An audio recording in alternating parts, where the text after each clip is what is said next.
My name is Bart. I'll be presenting the indoor location project today with Cruz and Javier.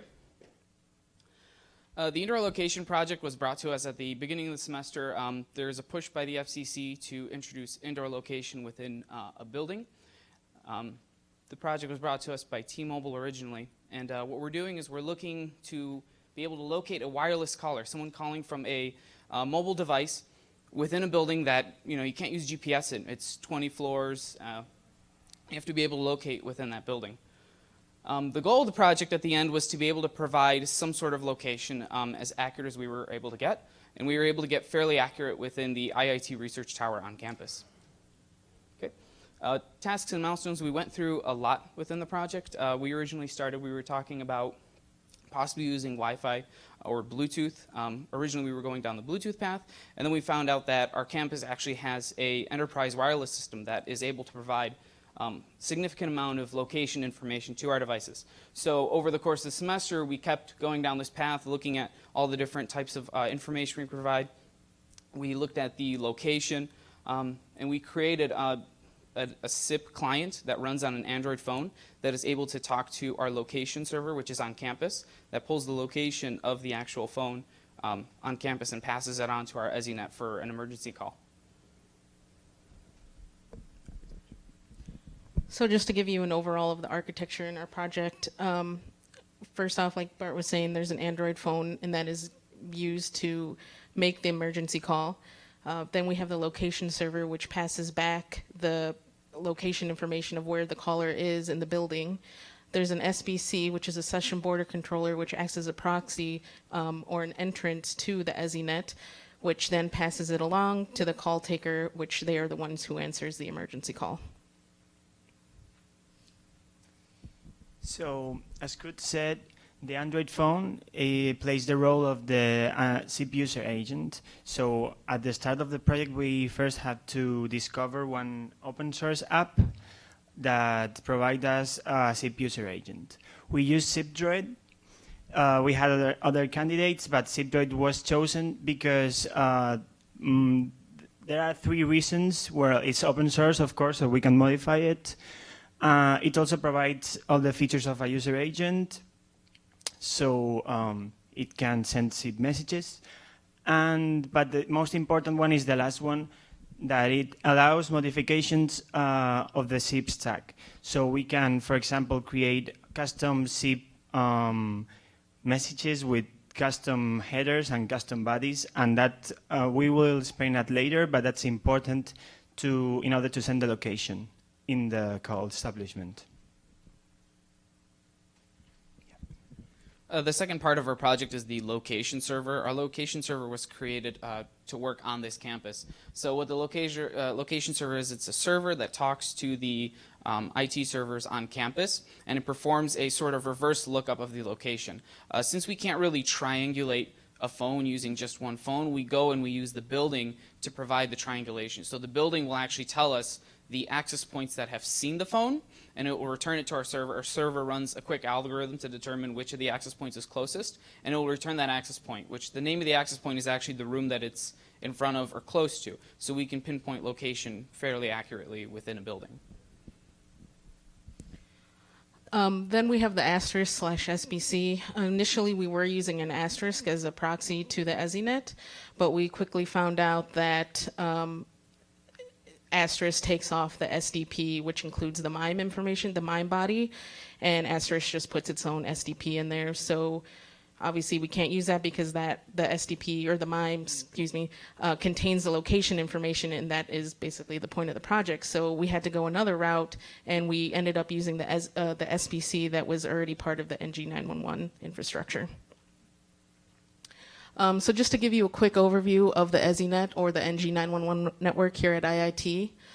Initially, our EZNet has a SIP-C, which is the caller, and it's registered to this SIP-D proxy. But in our project, we have an Android phone going to the SBC, so it's registered to the SBC. The call then goes to the ESRP, which is a routing proxy, and picks up the best PSAP or the closest PSAP. Then from the PSAP, it routes to the call taker, and then the person is able to answer the call. Okay.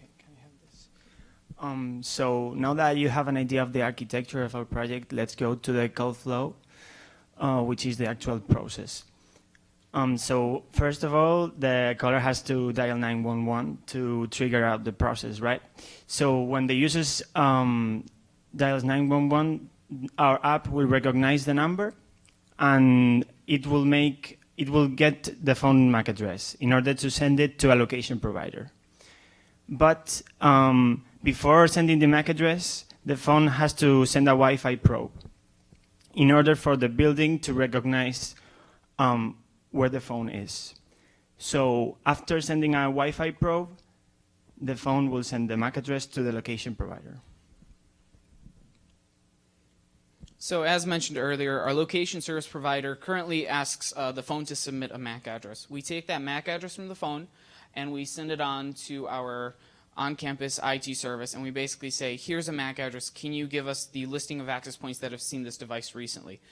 For us, it's very beneficial if you are on campus, if you're actually connected to the IIT wireless network, because we're able to pinpoint the closest access point to you without running any sort of algorithm. It's already built into the access points. However, if you are just a visitor, you came to campus and you decided to go into the IIT research tower, you go up to the 15th floor and you're walking around and something happens to you, just by turning on your phone and running this application, the application will scan for access points, and those access points will recognize that your phone's in the building and will be able to triangulate your location even though you're not actually associated with the access points.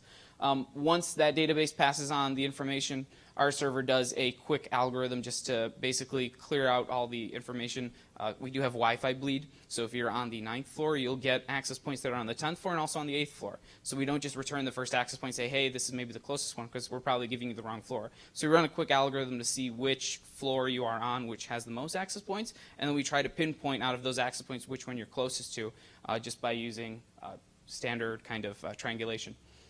We pass that information back to the Android phone as PITAFlow. So PITAFlow is the standard location within NG911 system. It's passed back to the Android phone. The Android phone then takes it and puts it within its invite that goes out to the EZNet. Yeah. So as Bart said, the location provider will send the location information in XML format to the phone. Now the phone has to embed this information in a SIP invite message. May I ask you how many of you know about SIP? Can you raise your hands? Okay, many of you. So for those who are not familiar with SIP, in VoIP, when we want to make a call, we send a message called invite, which basically says, hey, I want to establish a call. Here are my audio codec, and here's my video codec if I'm going to use one. So apart from that, we are going to say, here's my audio codec, here's my video codec, and here's my location. So this is the message we sent.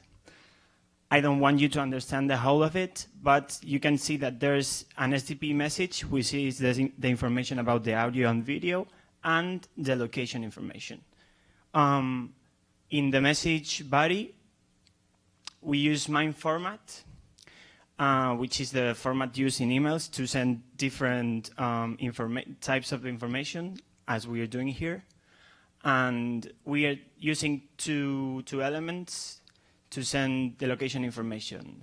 First, the geolocation header field helps finding where the location information is inside the invite message with that ID you see highlighted in red. And then the boundary helps separating the different elements in the message body. So once the invite message gets to the call taker, this is a screen that pops up, and you can see, can I have this? And you can see here, it gives some location information, but if you click within this text box right here, it brings up more details, and it gives you room number, floor, all sorts of information that came from the location server.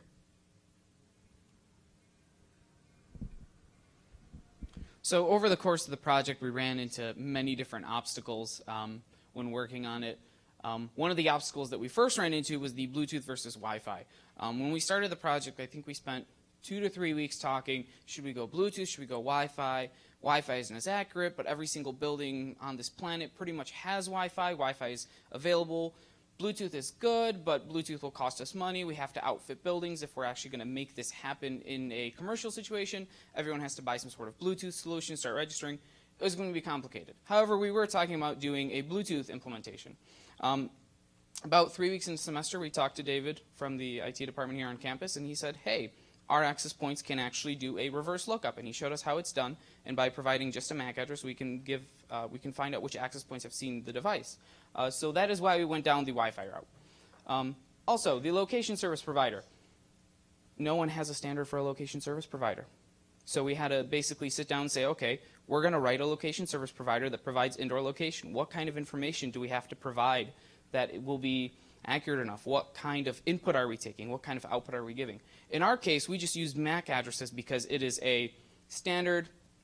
Every device has a MAC address, and we needed a MAC address for our implementation. However, in the future, if this location service provider was going to be created into a full solution, maybe there's a different format that we need to look into for that location service provider. Maybe you're not only providing a MAC address, maybe you're providing more information. So we did have to create this custom location service provider.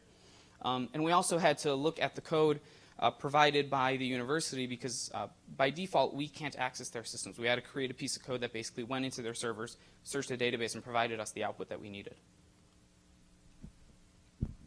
In the case of the Android phone, the biggest problem was the application, the open source application, which we were dealing with. First, we started with one called Limphone, and it was good, it worked, but when we reached the point of modifying zip messages, it didn't have the tools to modify them. So we had to find another one, and finally we found ZipDroid, which allows to do everything we wanted. So as I briefly talked about this before, Asterisk does not support the PID-flow information that we needed to get from the location server to the call taker.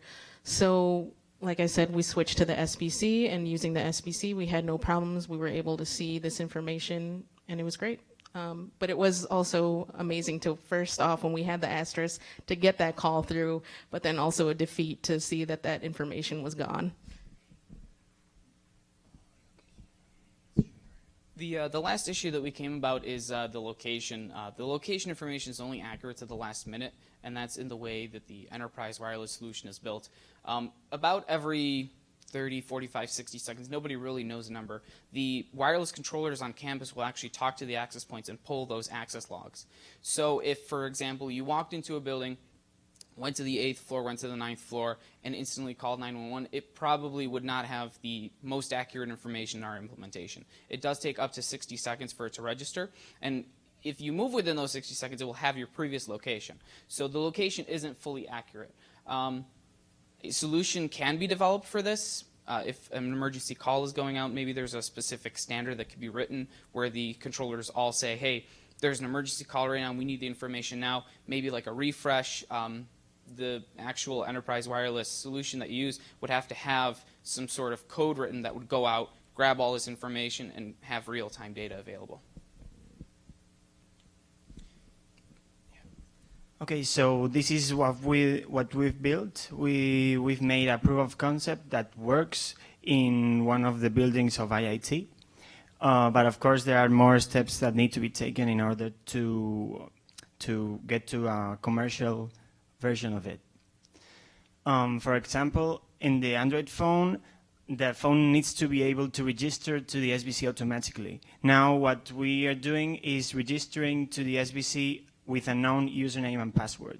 But in the real world, a user that enters a building doesn't have to know the username and the password of the proxy that is going to redirect the call. So we have to do research on some proxies that allow this functionality. We are thinking of Camelio, and also to maybe the cellular provider's SBC can implement this function too. Another thing that has to be improved, right now we only do provide a location within the IIT Research Tower on campus. It is simple to just add all the other controllers on campus, so over the summer we will be pursuing adding all the buildings on campus to be providing location. And also, The location server itself right now does not have as much information as it can. It can be built out. The service itself can become very powerful in determining location. However, that would require at some point standards to be changed and more information to be given to the server so it can actually triangulate signals. So, since we couldn't get the Asterisk up and running, we really wanted another layer between the EZNet and the phone that's registering to the proxy. So, in the interim, we had the SBC, but really, like I said, we'd want to have an extra layer. So, hopefully, in the next steps, next team that picks up this project will be able to do the Camilio as a proxy, and therefore having another layer of security between the caller and the EZNet.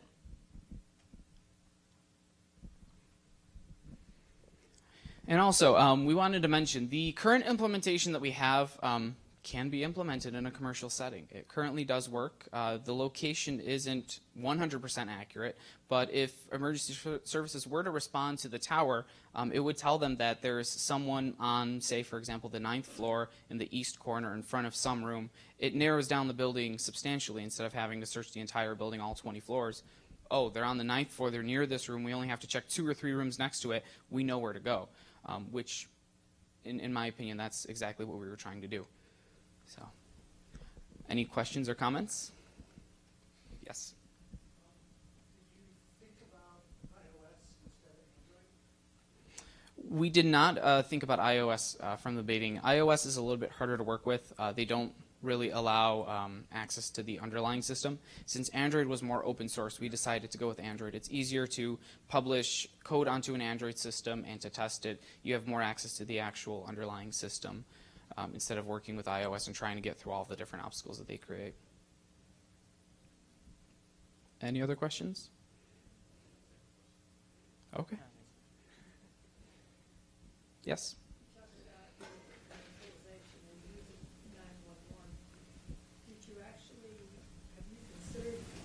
Sending these calls to the actual PSAP, or what's happening to calls? Is it just the calls on this phone that can access 911 and send it to your IIT PSAP? I'm trying to think of, could you reach the Chicago police if you implement that? So the question was, if we wanted to, from this phone, can the calls reach an actual PSAP, for example, the Chicago PSAP? And the answer, in short, is yes. Right now, the location would be provided within the IIT tower, and we would just have to register to a different SBC. We'd have to have credentials, or the phone would have to know how to route to the actual external network. So if, say, for example, T-Mobile does provide login details to use a SIP proxy within their network that will route to an actual EZNet that is full production, then yes, our call will be routed to that EZNet. It will take all of the PID flow information that we put in there, and it will route the actual location. Yeah, so I think what he said at the very end is the key point, that the PSAP needs to be sung up in EZNet. And today in Chicago, the answer is it's not the case. Exactly. Have you said capable? The PSAP won't have a display. It has to be a NG911 PSAP to get it. We're sending information XML, but if you're not able to display that to the dispatcher. You couldn't do it yet because Chicago isn't ready to receive it. Yeah, I can't. So the comments right now, we're not able to do it right now. You have to be NG911 compatible, so you have to be able to parse that information. Would you be able to, like a SIGTRAN converter and take those SIG messages and convert them to SSL? And then you're connected. One more box, one more layer. The answer is yes. It just takes more development. Yeah. So we did that. No, those SIGTRAN converters are out there. So, interoperability. We'll give you the signal. We'll give you the signal. Any other questions? Once you settled on the SIP code, how complicated was it to actually modify the stack of Well, So for the recording. oh, so yeah. So, well, when I started with ZipDroid, I already had worked with Lymphone, so I had experience of on diving into the code of an app. So I don't know, it took maybe a couple of days. You have to debug, basically, and when you make a call, you have to follow where the code is going, which methods are making the call, and once you get that, you can modify everything. It takes a couple of days, I think. Yeah.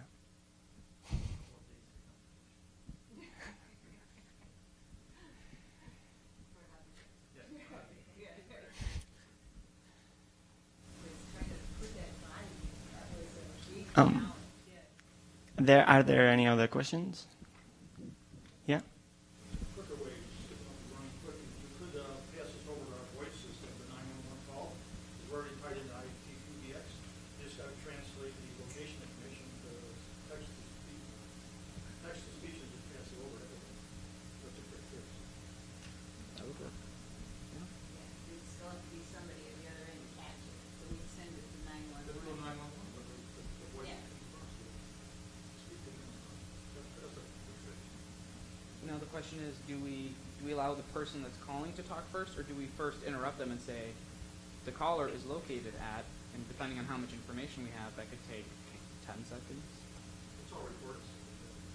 Right, but you're cutting off the person that's calling, so what do we do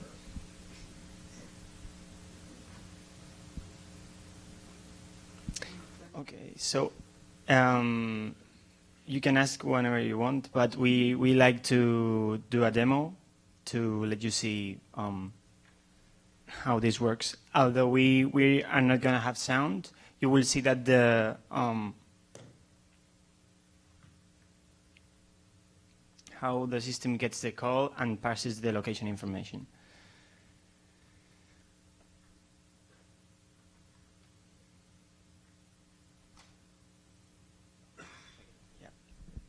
So in our example right here, Javier is going to be making a call from the ZipDroid application.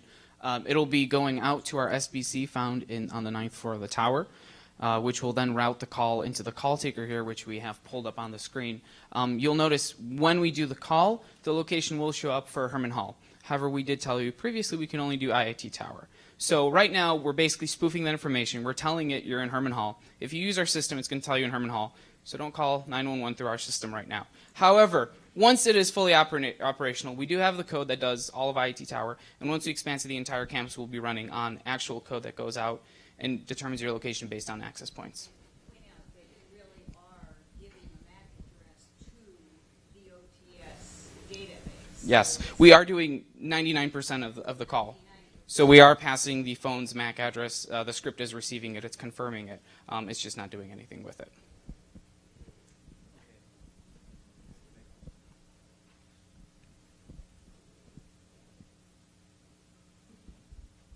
Uh-oh. You know they say never do live demos.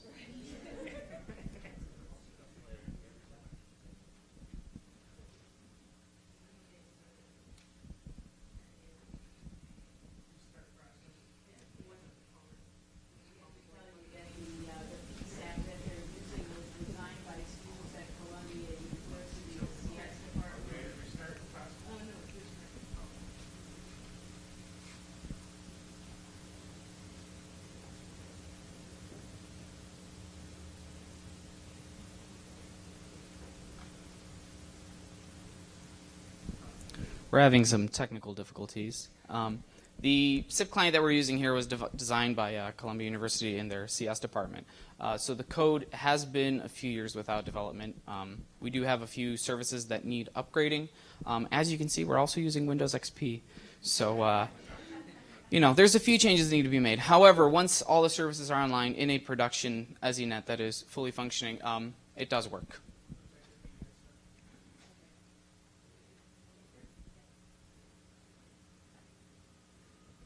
Oh, there it is. So once we accept the call, you'll notice the location does fill in. Just in case anyone was wondering.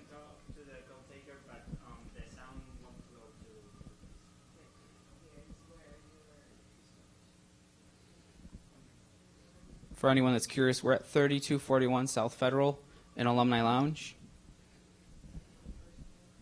on the first floor.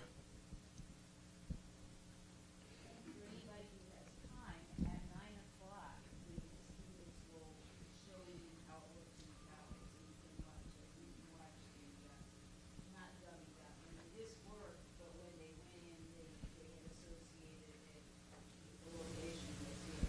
But in the tower, it'll look on the 7th floor, the 3rd floor, and in different rooms, and you can see when you get the information up there, correspond, you just walk out, if it's not in your room, it'll be in the room that's closest to the wireless access point that you see on the wall.